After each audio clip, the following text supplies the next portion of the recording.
로마서 8장 연구. 결코 정죄함이 없나니.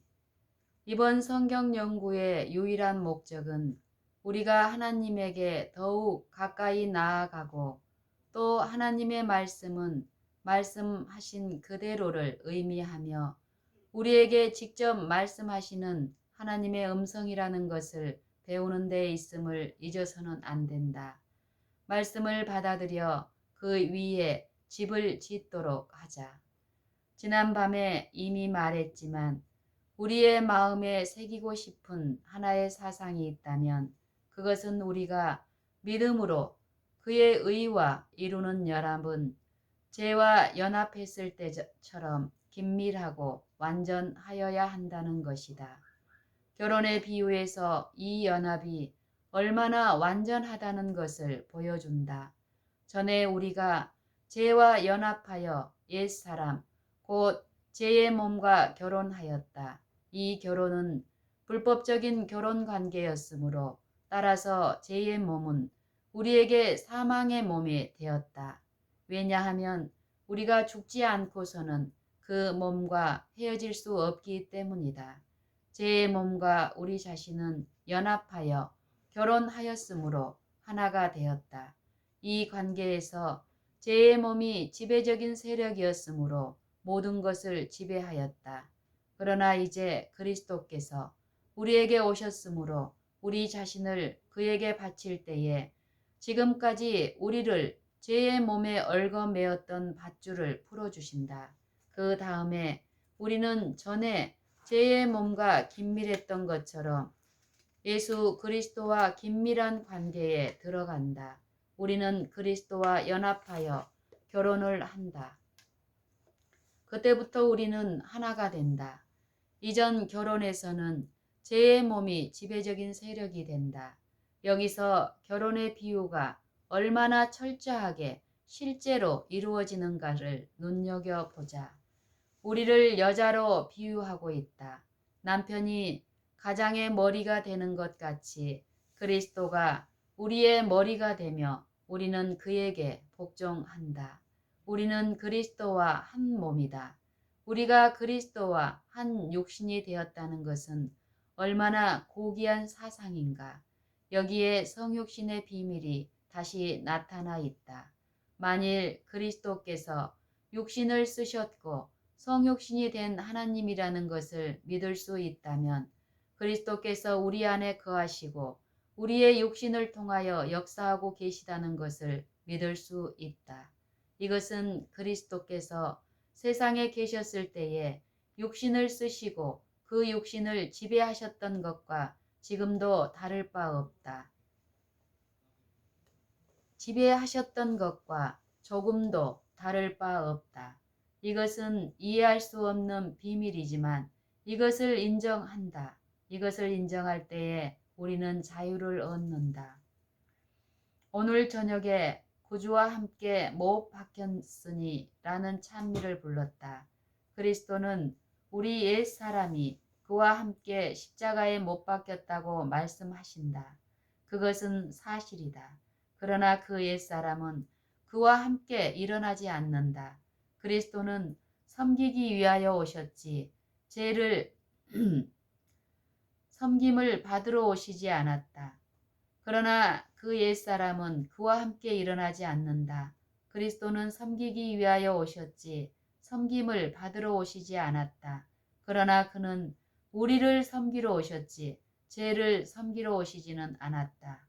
그러므로 우리와 죄의 몸이 함께 그리스도와 함께 십자가에 못 박히고 함께 장사될 때에 우리는 살리심을 받아서 새 생명 가운데서 살지만 죄의 몸은 장사된 채로 남아있으며 우리는 거기서 벗어나게 된다. 그러면 이제 무슨 일이 뒤따르는가? 그러므로 이제 그리스도 예수 안에 있는 자에게는 결코 정죄함이 없나니 이는 그리스도 예수 안에 있는 생명의 성령의 법이 죄와 사망의 법에서 너를 해방하였습니다.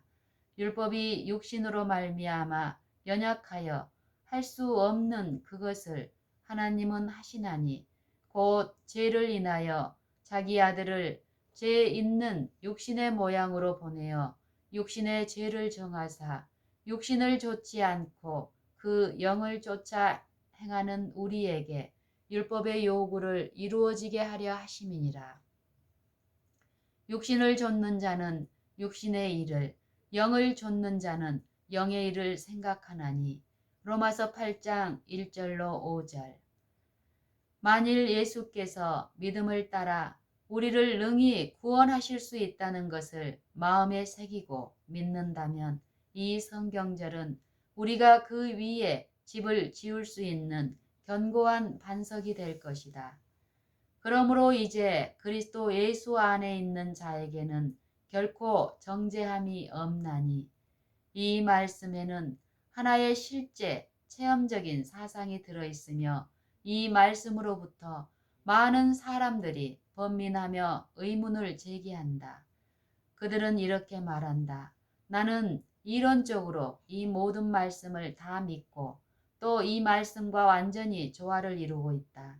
그리스도께서 죄를 씻을 수 있다는 것을 안다. 죄를 자백하면 그는 미쁘고 의로우사 나를 용서하시고 모든 불의에서 깨끗하게 하시는 것을 믿는다. 그런데 내 마음에 생기는 의문은 나의 모든 죄를 다 자백했는가 하는 것이다. 나는 이것 때문에 번민하고 있다. 만일 나의 모든 죄를 자백했다는 것을 확신할 수만 있다면 이 약속을 주장하고 나에게 정죄함이 없다는 것을 믿을 수 있겠다. 지금 이것 때문에 아주 많은 사람들이 괴로워하고 있다. 우리가 정죄 아래 있다는 것을 어떻게 알 수 있을까? 우리가 정죄를 받고 안 받는 것을 알 수 없다고 하면서 이 문제를 얼버무리고 하나님에게 맡길 수만은 없다. 이것은 분명히 알 수 있는 문제이다. 이것은 이렇게 말하는 것이 좋을 것이다. 내가 알고 있는 모든 죄와 주님이 나에게 보여주신 모든 것을 자백하였다. 주님이 다른 죄도 보여주실 때에 그것도 자백할 것이다. 물론 주님이 우리에게 보여주시는 모든 것을 자백하라. 그러나 형제들이여, 중도에서 멈추지 말라. 만일 우리가 우리 죄를 자백하면 저는 미쁘시고 의로우사 우리 죄를 사하시며 모든 불의에서 우리를 깨끗게 하실 것이요. 요한일서 9장. 그러므로 우리가 하나의 죄를 자백할 때에 하나님께서 용서하신 것을 믿고 그의 평강을 마음에 받아들여라.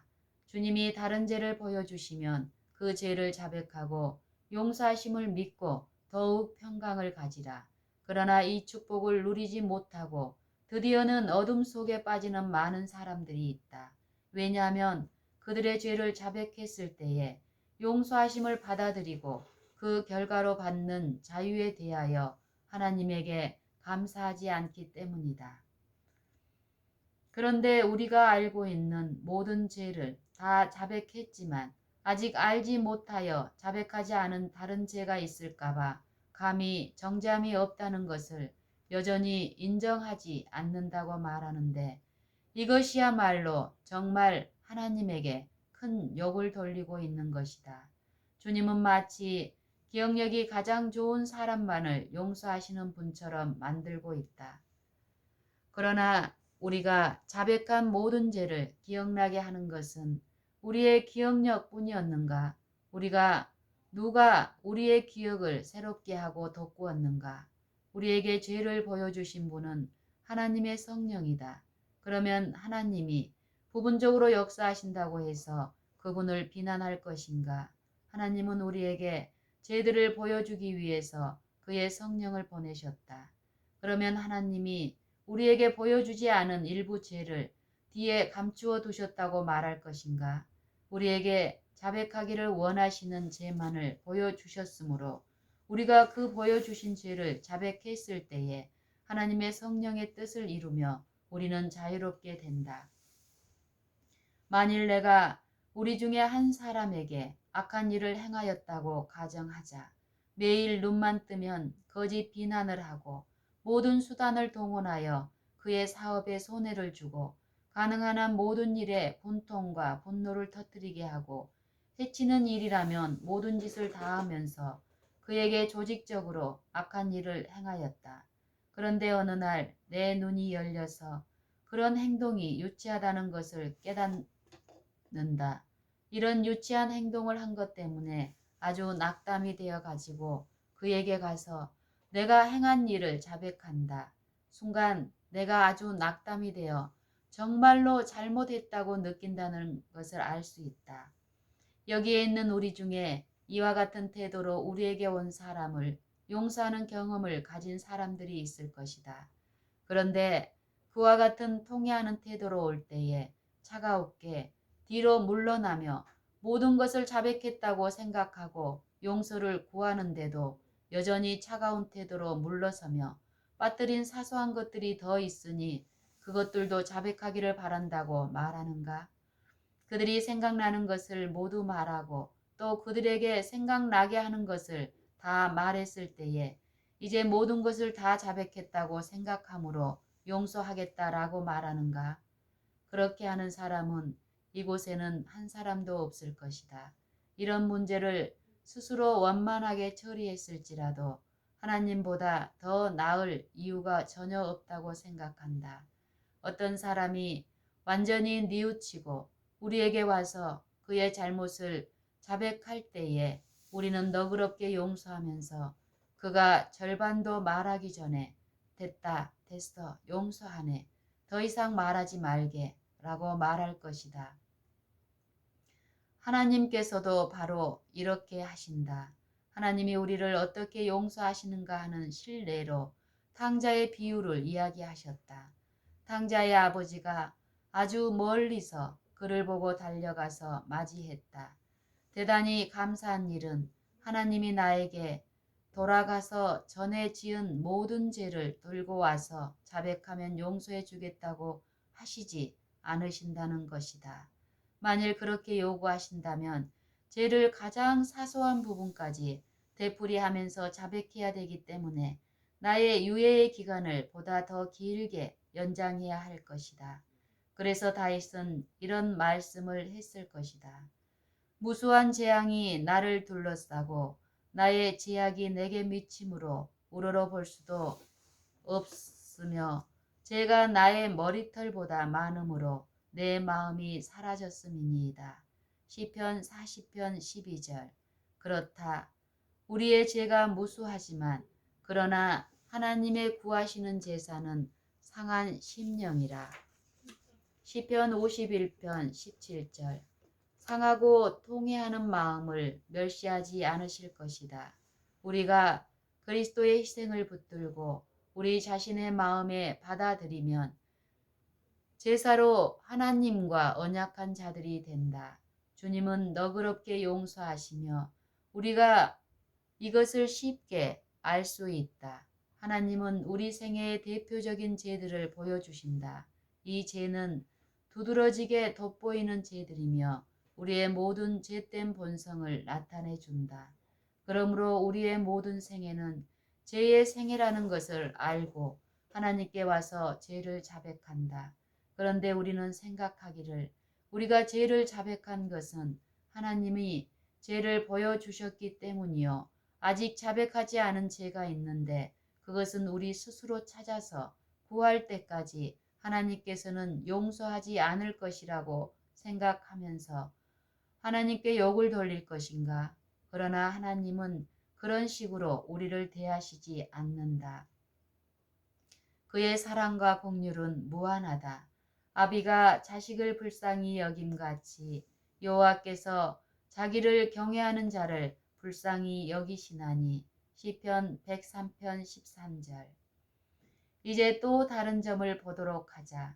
그러므로 이제 육신을 좇지 않고 그 영을 좇아 행하는 그리스도 예수 안에 있는 자에게는 결코 정죄함이 없나니. 어떤 사람은 이렇게 말한다. 내가 그리스도를 받아들였는데 지금 하루나 일주일의 생애를 돌아다 보면 내 행위에는 불완전함밖에 찾아볼 수 없다. 그러므로 정죄의식을 느끼게 되고 자유하게 설 수가 없다. 이런 실패들을 볼 때에 나에게 정죄함이 없다고 어떻게 말할 수 있겠는가? 이것은 우리로부터 하나님의 용납과 평강을 빼앗으려는 사단의 간교한 속임수이다. 그러한 행위로 의롭게 되기를 기대하는가? 만일 그렇다면 우리는 처음부터 큰 잘못을 범하고 있다. 율법의 행위로 그의 앞에 의롭다 하심을 얻을 육체가 없나니 우리가 의롭게 되기 위하여 오직 예수만을 바라보아야 한다. 어떤 사람은 장차 넘어질 것을 두려워한다고 말한다. 우리는 두려워할 필요가 없다. 바울은 나의 의뢰한 자를 내가 알고 또한 나의 의탁한 것을 그날까지 저가 능히 지키실 줄을 확신함이라 고 말한다. 디모데후서 1장 12절. 내가 무엇을 그에게 의탁했는가? 나의 생애를 의탁했으며 그가 나의 생애를 능히 지키실 수 있다. 우리가 하늘나라에 들어갈 때에 우리가 행한 가장 선한 행위들을 뒤돌아보지 않을 것이며 아주 선하게 행하였기 때문에 의롭다함을 받지 않는다는 것을 하나님에게 감사할 것이다. 우리를 사랑하사 그의 피로 우리 죄에서 우리를 해방하신 그에게 우리의 기쁨의 찬송을 드릴 것이다. 계시록 1장 5절. 그러므로 우리가 그에게 복종하고 끊임없이 그를 위하여 죽을 때에 우리 스스로는 할 수 없는 일들을 그가 우리에게 해 주신다는 것을 알 수 있다. 끊임없이 그를 바라보자. 그러나 그로부터 우리의 눈을 돌리고 죄를 지을 때에 그는 그 죄에 대하여 책임을 지지 않으신다. 계속 그를 바라보고 있는 한 정죄함이 없다. 그렇게 해보라. 그러면 그것이 사실임을 알 것이다. 예수 그리스도 안에 있는 자들에게는 정죄가 없다는 것은 하나의 엄연한 사실이다. 왜 그러한가? 이는 그리스도 예수 안에 있는 생명의 성령의 법이 죄와 사망의 법에서 나를 해방하였음이라. 우리의 죄 가운데서 율법은 우리에게 사망이 된다. 율법이 의를 주장하지 않는 사람들에게 사망이 될 뿐만 아니라 율법의 요구와 선함을 인정하나 선을 행하는 것은 없노라고 말하는 사람들에게도 역시 사망이 된다. 로마서 7장 18절. 모든 사람이 그리스도인은 최소한 때때로 선한 일을 행하여야 한다고 생각한다. 그러나 로마서 7장 21절은 선을 행하기 원하는 나에게 악이 함께 있는 것이로다 라는 말씀은 이 같은 경험과 생애를 사는 사람은 전혀 선을 행하고 있지 않다는 것을 말해준다. 그런데도 그는 선을 행하기를 원한다. 이것은 의문의 묵은 방법으로 섬기는 것이다. 이 사람은 율법을 섬기고 있으나 종에 불과하다. 종살이는 자유가 없으며 한낱 종으로 섬길 따름이다. 그러나 온 힘을 다하여 그가 행하기 원하는 것을 행하려고 했으나 실패할 뿐이므로 이제 그리스도 안에 율법의 완성과 생명이 있다는 것을 발견한다. 그러므로 그리스도의 객체 안에 있는 율법은 생명의 성령의 법이다. 그러므로 그는 그리스도의 생명을 얻고 그리스도 안에 있는 율법을 받고 하나님의 영으로 섬기고 율법의 법조문을 따라 섬기지 않는다. 이와 같이 율법을 섬기는 종살이에서 구원을 받아 율법 안에 있는 자유에 들어간다. 그 안에는 엄청나게 많은 풍성한 진리가 들어있다. 그리스도 예수 안에 있는 성령의 법이 죄와 사망의 법에서 너를 해방하였음이니라. 로마서 8장 2절. 율법이 육신으로 말미암아 연약하여 할 수 없는 그것을 3절. 여기에 어떤 실망스러운 점이 있는가? 이 말씀은 율법을 경시하는가? 결코 그렇지 않다. 율법은 무엇을 할 수 없었는가? 내가 연약하기 때문에 나를 의롭게 해줄 수 없었다.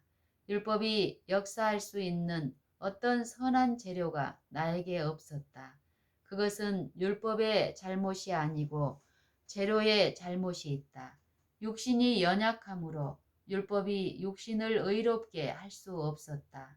그러나 하나님은 그의 아들을 죄 있는 육신의 모양으로 보내어 우리를 의롭게 하려고 육신의 죄를 정하셨다.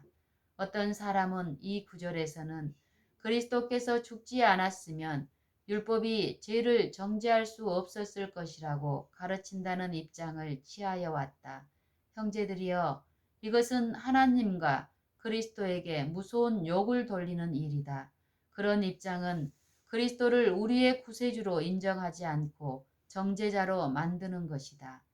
그리스도 자신이 요한복음 3장 17절에서 하나님이 그 아들을 세상에 보내신 것은 세상을 심판하려 하심이 아니요 저로 말미암아 세상의 구원을 받게 하려 하심이라고 말씀하셨다. 율법은 항상 죄를 정죄한다. 믿지 않는 자는 이미 심판을 받았다. 그리스도는 의롭게 해주시는 분이다. 율법은 사람을 정죄하기 때문에 의롭게 해줄 수 없는 것은 분명하다. 왜냐하면 율법이 정죄와 칭의를 동시에 할 수는 없기 때문이다. 그러나 율법이 할 수 없는 일을 그리스도께서 죄 있는 육신의 모양으로 오셔서 이루셨다. 어떻게 이 일을 이루셨는가? 그가 육신을 쓰시고 율법을 지켜서 이 일을 이루셨다.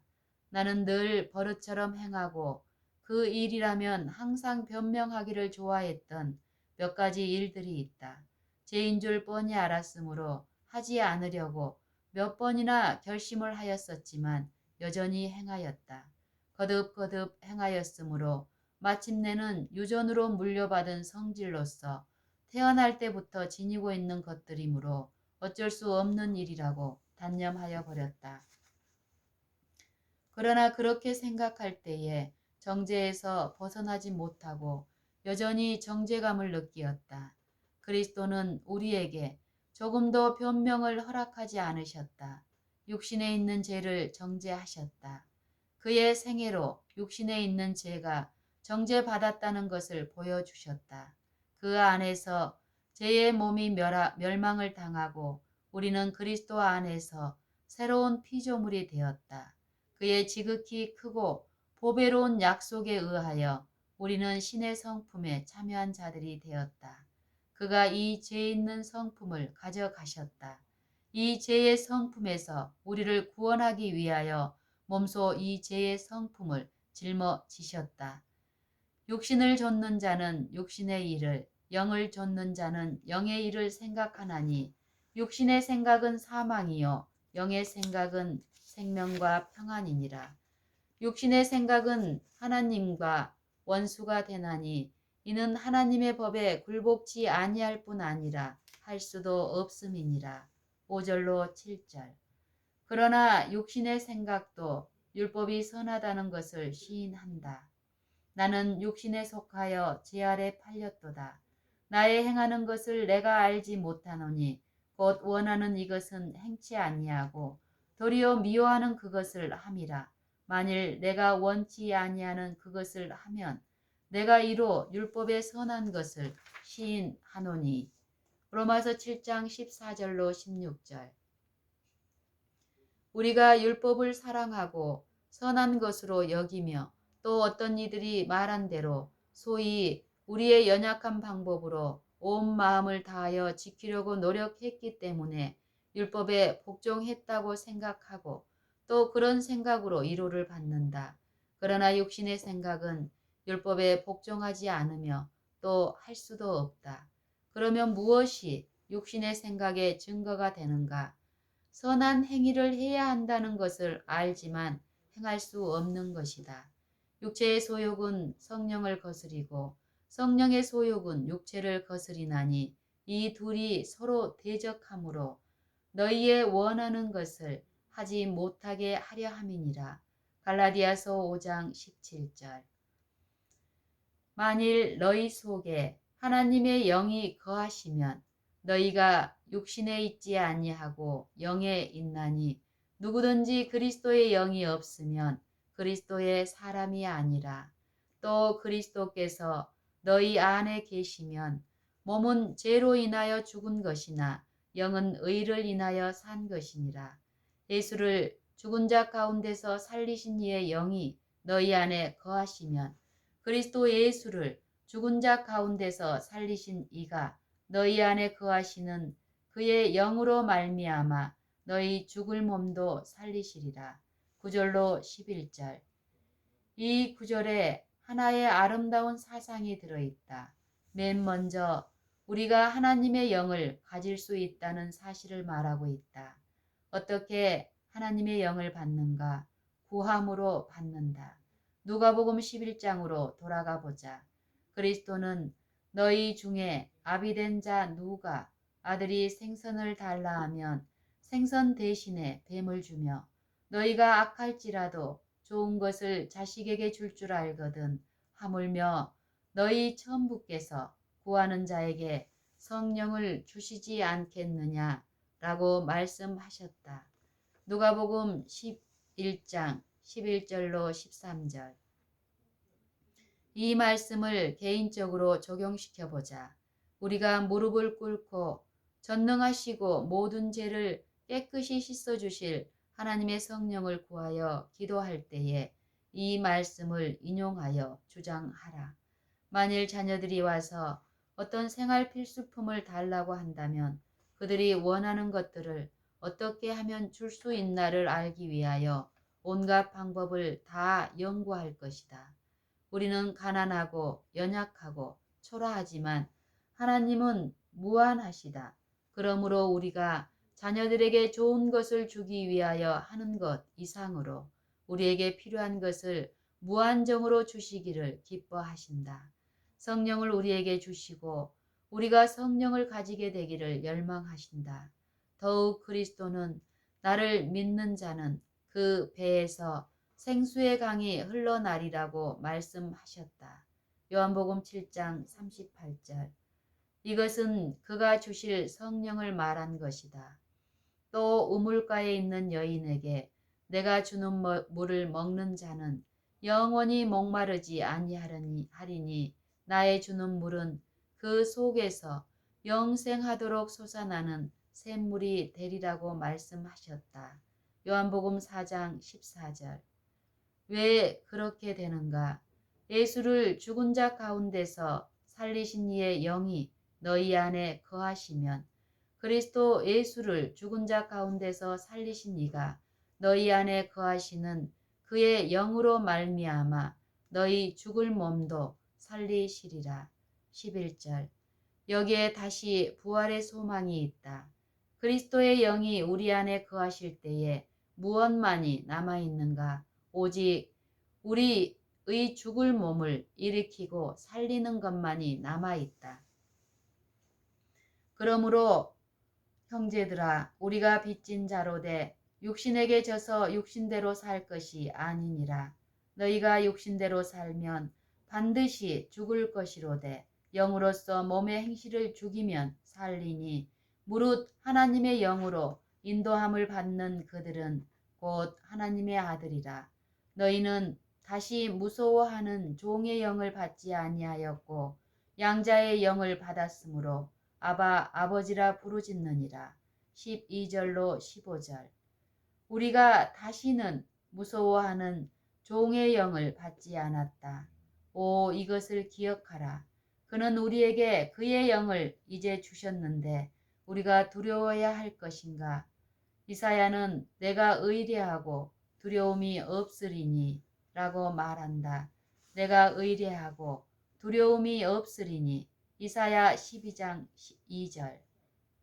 그렇다. 우리가 다시는 무서워하는 종의 영을 받지 않았다. 온전한 사랑은 두려움을 내어 쫓는다. 아브라함을 생각하라. 우리의 유익을 위하여 그에 관해서 기록한 무슨 말씀이 있는가? 우리의 연약함을 생각할 필요가 없고 믿음에 견고하여 하나님에게 영광을 돌리고 약속하신 그것을 능히 이루실 것을 알아야 한다. 그렇다. 우리는 죄인들의 이같이 자기에게 거역한 일을 참으신 자를 생각하여야 할 것이다. 히브리서 12장 3절. 아버지라는 말은 아버지를 의미한다. 맨 먼저 알아야 할 일은 그분은 하늘에 계시고 하나님이시고 능력이 무한하시며 아주 광대하심으로 섬들을 하나의 작은 조약돌 들듯 할 수 있으며 그에게는 열국이 물통 속에 물방울과 같으며 저울의 작은 눈같이 생각된다는 것을 깨닫는 것이다. 그가 이렇듯 크시고 두려운 분이셨지만 우리가 그에게 가서 그를 우리 아버지라고 부를 수 있다. 그는 무한한 신성의 능력으로 뒷받침 받는 아버지의 인자하신 사랑을 가지셨다. 그가 이렇듯 크시고 두려운 분이셨지만 우리가 그에게 가서 그를 우리 아버지라고 부를 수 있다. 그는 무한한 신성의 능력으로 뒷받침받는 아버지의 인자하신 사랑을 가지셨다. 성령이 친히 우리 영으로 더불어 우리가 하나님의 자녀인 것을 증거하시나니 16절. 에베소서 1장 14절에서 이 영은 우리의 기업의 보증이라고 말한다. 어떤 사람은 이 성령의 증거를 이해할 수 없는 것 같다. 그들은 그것을 갖기만 하면 기뻐할 것이라고 말한다. 영의 증거는 무엇인가? 어떤 이는 그것은 일종의 감정이므로 내가 그것을 가질 때에 하나님이 나를 받아주셨음을 알게 될 것이다. 라고 말한다. 하나님께서 그의 성령의 증거를 나의 감정에 맡기지 않았음을 인하여 기뻐한다. 때때로 너무 피곤하고 지쳐 있어서 조금이라도 느낄 만한 어떤 힘이 없다. 바로 이런 때가 다른 어느 때보다도 내가 하나님의 자녀라는 것을 더욱 알기를 원하는 때이다. 때로는 우리가 병들어서 모든 기운이 다 빠짐으로 심신에 힘이 없다. 우리는 다만 생명과 의식만 있을 뿐 감정이 없다. 그때가 바로 우리가 성령의 증거를 원하는 때이다. 그때의 성령의 증거를 가질 수 있는가? 그렇다. 성령이 친히 우리 영으로 더불어 우리가 하나님의 자녀인 것을 증거하시나니 성령이 어떻게 증거하시는가? 만일 우리가 사람들의 증거를 받을진대 하나님의 증거는 더욱 크도다. 하나님의 증거는 이것이니 그 아들에 관하여 증거하신 것이라. 하나님의 아들을 믿는 자는 자기 안에 증거가 있고 요한일서 5장 9절 10절. 그러면 증인은 무슨 일을 하는가? 증인은 증언을 한다. 그렇지 않는가? 내가 법정에 증인으로 서도록 요구받는다. 그런 경우에 나는 어떻게 증언하는가? 내가 아는 대로 말하여 증언한다. 그것으로 다 된다. 증언하고 그것을 맹세로 보증한다. 그러면 만일 성령이 증거하면 무엇인가를 말해야 되지 않겠는가? 그렇다. 그러면 성령의 증거를 어떻게 인정하는가? 성령은 어떻게 말씀하시는가? 이 점을 유의하기 바란다. 세상이 창조된 이래로 하나님은 그의 거룩한 선지자들을 통하여 말씀하셨다. 성령이 선지자 에레미야를 통하여 말씀하셨다. 훌륭한 시인 다윗은 여호와의 신이 나를 빙자하여 말씀하시며 그 말씀이 내 혀에 있도다 라고 말했다. 사무엘 하 23장 2절. 성령은 사도 바울을 통해서 말씀하셨다. 이것은 누구의 말씀인가? 이것은 하나님의 말씀이다. 이 말씀에서 누가 말씀하시는가? 하나님의 영이 말씀하신다. 그러면 성령의 증거는 무엇인가? 그것은 하나님의 말씀이다. 그러나 내 자신 안에 있는 이 증거에 대해서는 어떻게 생각하는가? 로마서 10장 6절로 8절에서 사도 바울의 말씀을 기억하자. 내 마음에 누가 하늘에 올라가겠느냐 하지 말라 하니 올라가겠느냐 함은 그리스도를 모셔 내리려는 것이요. 혹 누가 음부에 내려가겠느냐 하지 말라 하니 내려가겠느냐 함은 그리스도를 죽은 자 가운데서 모셔 올리려는 것이라. 그러면 무엇을 말하느뇨? 말씀이 내게 가까워 내 입에 있으며 내 마음에 있다 하였으니 곧 우리가 전파하는 믿음의 말씀이라. 무슨 말씀인가? 그리스도의 말씀. 곧 내가 만일 내 입으로 예수를 주로 시인하며 또 하나님께서 그를 죽은 자 가운데서 살리신 것을 내 마음에 믿으면 구원을 얻으리니 라는 말씀이다. 로마서 10장 9절. 하나님의 말씀은 하나님의 영의 음성이다. 그러므로 우리가 믿음으로 마음속에 말씀을 가질 때에 우리 자신 안에 증거를 가진다. 그의 말씀을 먹는 것은 그리스도의 살을 먹고 그의 피를 마시는 것이며 그렇게 함으로 우리 자신 안에 증거를 가지게 된다. 이 증거는 맹세로 된 것이다. 하나님께서 그의 증언을 기록하고 그 증언에 맹세하셨다. 하나님께서 몸소 기록하셨을 때에 우리가 그 말씀에 무엇을 더할 수 있는가? 하나님이 말씀하셨을 때에 그 말씀을 확증하기 위하여 사람의 증언을 세울 것인가? 아니다. 그것은 하나님의 말씀이며 우리의 다치다. 그것은 우리의 유일한 소망이며 튼튼하고 견고한 영혼의 다치다. 그것으로 예수께서 우리를 위하여 앞서가신 휘장 안으로 우리가 들어간다. 우리의 그리스도인 생애는 처음부터 하나님의 말씀에 기초를 두어야 한다. 바로 이런 이유 때문에 나는 우리가 하나님의 말씀을 받고 믿기를 바라는 것이다. 집에 돌아가서 방에 들어가 우리에게 말씀하시는 하나님의 음성을 알아듣기 바란다.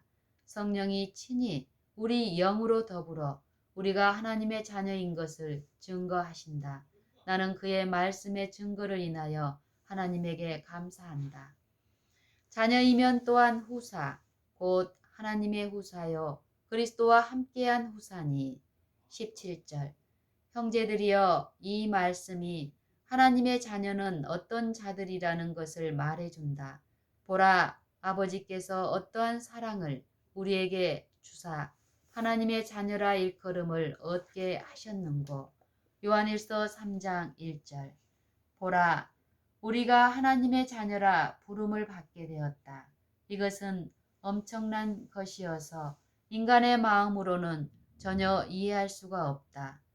아무것도 받을 가치가 없는 가난하고 무가치하고 불쌍한 인간들이었지만 하나님이 우리를 무한히 사랑하셨으므로 우리를 고귀하게 만들어서 그의 자녀가 되게 하셨으며 또한 그리스도에게 주는 모든 것을 우리에게 주신다.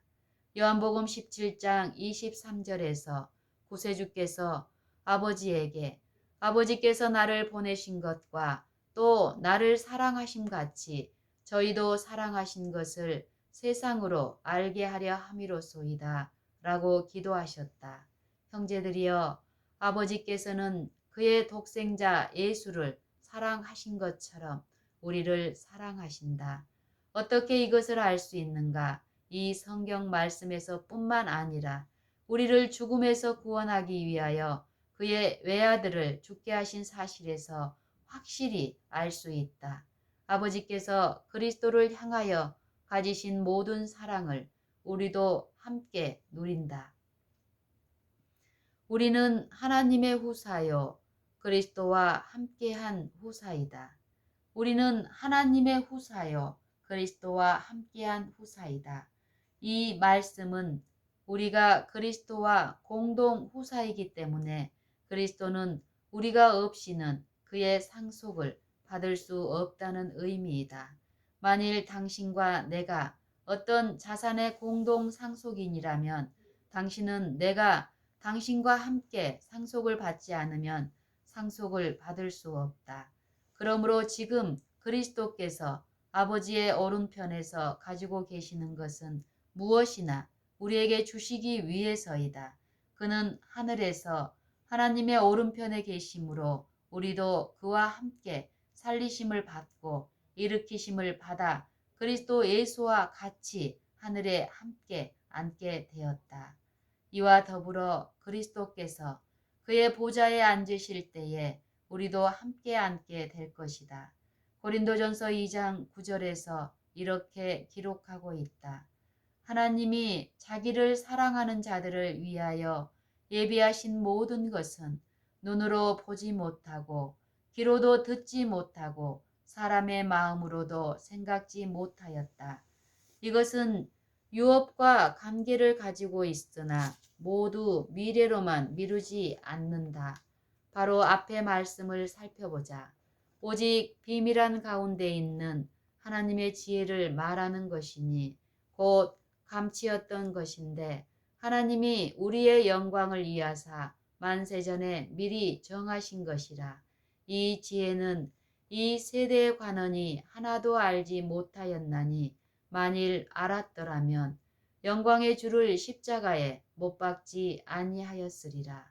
7절 8절 10절에서 오직 하나님이 성령으로 이것을 우리에게 보이셨으니 라는 말씀이 있는 것을 보면 그들은 그 유업을 알았었을 것이다. 이것은 지금 하나님이 우리에게 계시하시는 것이다. 우리는 이것을 모두 새 예루살렘의 황금거리와 진주문과 벽옥으로 쌓은 성벽으로만 미룰 것이 아니다. 과거에 이런 것들을 보지 못한 유일한 이유는 육신에 속한 사람은 그것을 알 수 없기 때문이다. 이것은 귀한 사상이므로 여러분이 깨닫기를 바란다. 곧 그리스도가 가지고 계신 모든 것을 지금 우리가 가지고 있다는 것이다. 옛날의 다윗과 같이 우리도 내게 줄로 재어준 구역은 아름다운 곳에 있으며 나의 기업이 실로 아름답도다 라고 말할 수 있다. 시편 16편 6절 하나님을 그의 말씀 그대로 받아들여 에베소서 1장 17절로 19절의 기도의 의미를 알기 바란다. 우리 주 예수 그리스도의 하나님, 영광의 아버지께서 지혜와 계시의 정신을 너희에게 주사 하나님을 알게 하시고 너희 마음 눈을 밝히사 그의 부르심의 소망이 무엇이며 성도 안에서 그 기업의 영광의 풍성이 무엇이며 그의 힘의 강력으로 역사하심을 따라 믿는 우리에게 베푸신 능력의 지극히 크심이 어떤 것을 너희로 알게 하시기를 구하노라. 만일 우리에게 이 지혜가 부족하면 모든 사람에게 후히 주시고 꾸짖지 아니하시는 하나님에게 구하자. 그리하면 우리에게 주실 것이다. 아멘.